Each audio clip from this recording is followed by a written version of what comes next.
تو فرمایا من تمسک بسنتی، جو میرے طریقے کو اپنائے گا اس سے چمٹ جائے گا میرے طریقے کو۔ میں مثال دیتا ہوں، حضور کی صاحبزادیاں تھیں نا،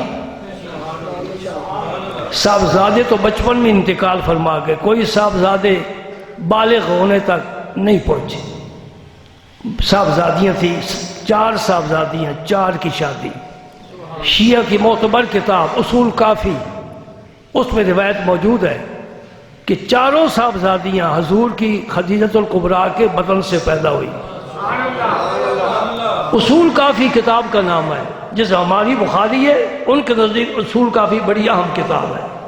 اس میں لکھا ہوا ہے حضور کی 4 صاحبزادیاں اور 3 صاحبزادے، 7 اولادیں حضور کی خدیجۃ الکبریٰ کے بطن مبارک سے پیدا ہوئی۔ 1 صاحبزادے جن کا نام ہے ابراہیم، وہ حضرت ماریہ قبطیہ کے صاحبزادے ہیں، حضور کے بیٹے ہیں، ان کے صاحبزادے۔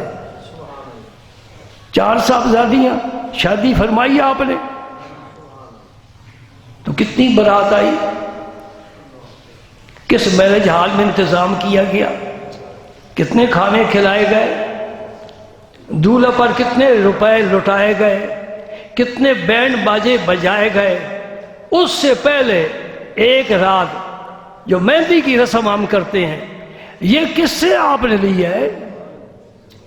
کتنا مجمع ہے، مجھے کوئی سوال کا جواب دے کہ نوجوان بچے نوجوان بچیاں، وہ بھی غیر محرم یہ بھی غیر محرم، آمنے سامنے تصویریں بن رہی ہیں، ویڈیو تیار ہو رہی ہے، بدتمیزی کا طوفان آیا ہوا ہے، شیطان بڑا ناچ رہا ہے، بڑا خوش ہے، اس دن بڑا خوش ہے کہ میرا میلہ خوب لگا ہوا ہے، میں نے محمد کے غلاموں کو آج پکڑ لیا ہے۔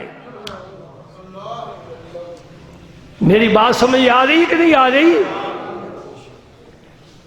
میرے رسول پاک صلی اللہ علیہ وسلم کی خدمت میں حضرت علی آئے، یہ بھی تو دولہا بن کر آئے نا، کتنے لوگوں کو ساتھ لائے، حضور نے کتنا جہیز دیا۔ اور اس سے پہلی بات میں آپ سے یہ پوچھنا چاہتا ہوں، فاطمہ الزہرا کو حضور نے ایم اے کرایا کہ ڈبل ایم اے کرایا؟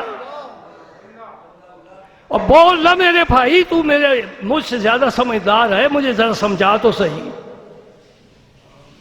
جب نان و نفقہ ہے مرد کے ذمہ، عورت نے تو جناب علی نمک بھی خرید کر نہیں لانا کچن میں، سارا نان و نفقہ مرد کے ذمہ ہے، یہ مصیبت تم نے کیوں ڈالی ہوئی ہے؟ بچیوں کو دین نہیں پڑھاتے، قرآن نہیں پڑھاتے، سورہ نور نہیں پڑھاتے، سورہ احزاب نہیں پڑھاتے، جس میں عورتوں کے حقوق اور ان کے آداب بتائے گئے۔ شریعت نے شرم و حیا کا درس دیا ہے۔ تیرے ملک میں بے حیائی پھیلی کہ نہ پھیلی؟ اللہ اللہ ہمارے حال پر